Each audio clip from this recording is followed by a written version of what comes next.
راہ غفلت کے مسافر۔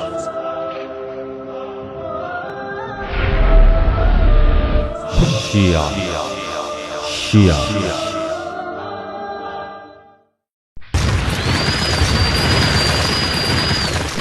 کفریہ باتیں۔ نہ لوح و نہ قلم بود، نہ ارض و نہ سما بود، خدا بود و علی بود، علی بود و خدا بود۔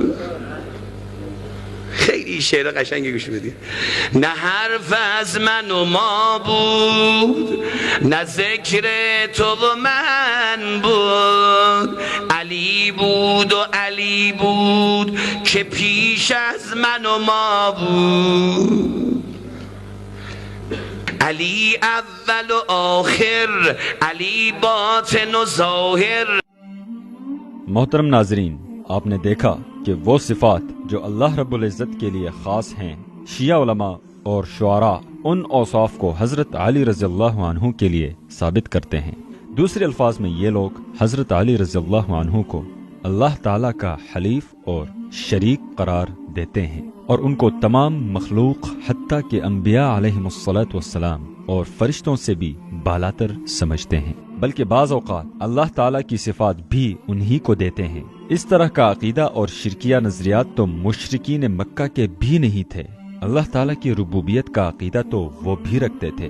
قرآن کریم میں سورۃ الحدید کی آیت نمبر 1 سے 3 تک اللہ رب العزت نے یہ صفات اپنے لیے مختص کی ہیں۔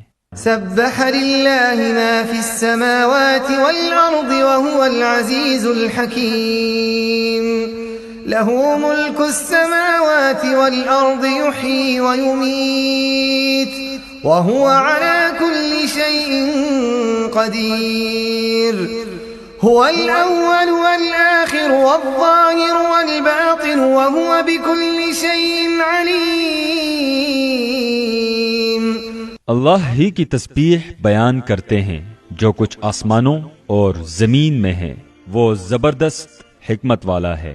آسمانوں اور زمین کی بادشاہت اسی کی ہے، وہی زندگی اور موت دیتا ہے، اور وہ ہر چیز پر قادر ہے۔